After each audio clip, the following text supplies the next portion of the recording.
Team INEOS finally get their man. Pogacar's planned dominance to continue for 2026.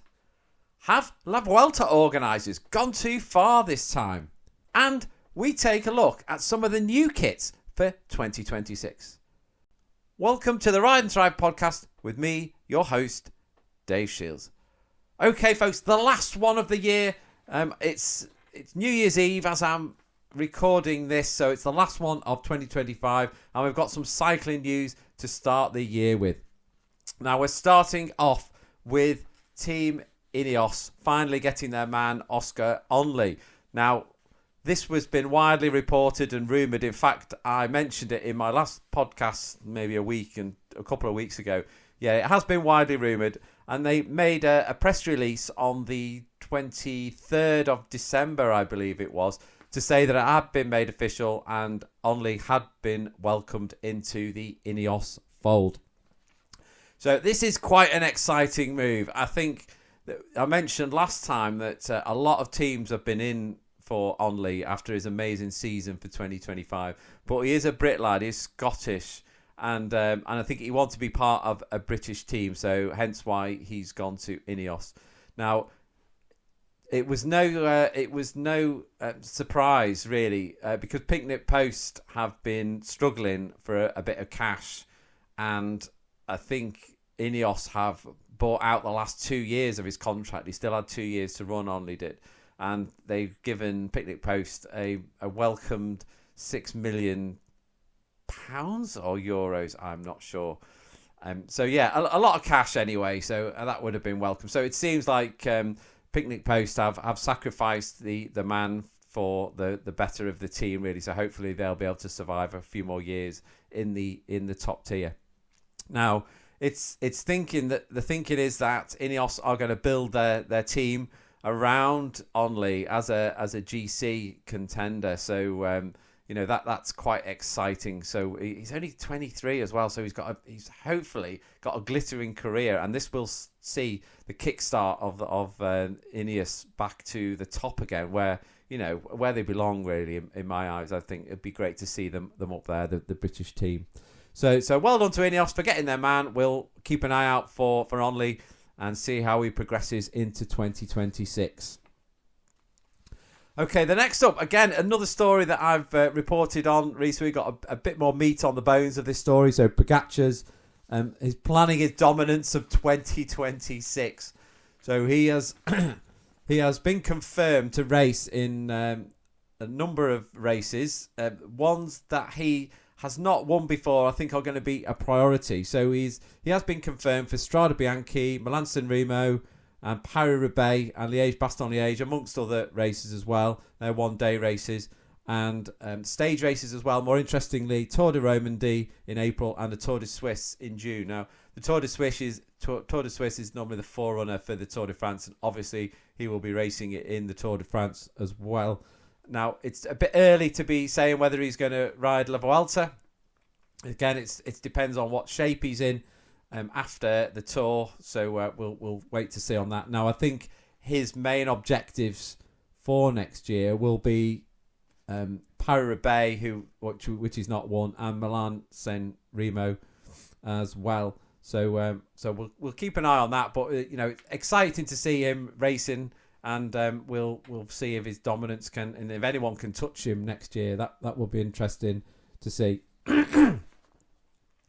Now, something else I mentioned in the last podcast was Mathieu van der Poel not resting on his laurels during the off-season. In fact, he has been partaking in quite a few cyclocross races this year. And I did talk up the rivalry between him and Wout van Aert in cyclocross.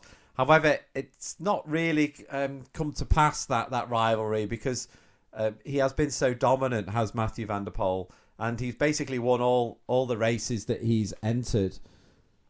He's had 6 wins so far in cyclocross. I've watched a couple of them, and he's just so good. And Van Aert has had a couple of mishaps. He's had a few punctures and stuff, which has brought him out of contention. But another rider, Thibaut Nice, he has been running Mathieu van der Poel quite close on a few occasions, and he's a Lidl Trek rider. So he's been running him close. But Van Aert hasn't really had any significant showings this season. So there's still a few races left to go in the cyclocross season. So we'll keep an eye out on that. But yeah, Mathieu van der Poel looking really good, and I wonder if he can. I wonder if that dominance could continue on the road in 2026. That would be good to see him and Pogacar go up against it.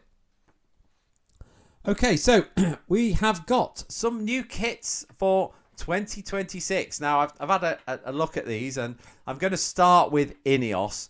Now, when I first saw this kit, I was a bit aghast, really. I hated it. I thought it was awful. It is starting to grow on me a little bit. Yeah, quick sip of coffee. I got a new mug for Christmas. How cool is that?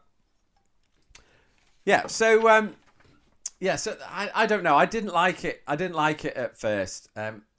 It's basically orange and white on the top. So orange on the top and then white. And then they got like a light grey shorts. Now, it looked like white shorts to start with. They are actually light grey. They're like an off-white. And I don't really know if it would go together. But it has, I do like the orange, and it has kind of grown on me a little bit. And I think I saw a poll on Cycling Weekly, which they'd put out a poll to their readers as to, which kit people liked the most, the new kits. And most of them had said the INEOS kit. So, yeah, it is growing on me, but yeah, if you're watching on video, I'll flash up a picture of it on the screen. You can make your own mind up, but yeah, it might grow on me. They've got Total Energies on there, which was their new sort of title sponsor, or not. Well, they were a title sponsor. They're more of a second tier sponsor, but they've managed to get their name on the jersey as well. So just below the INEOS. So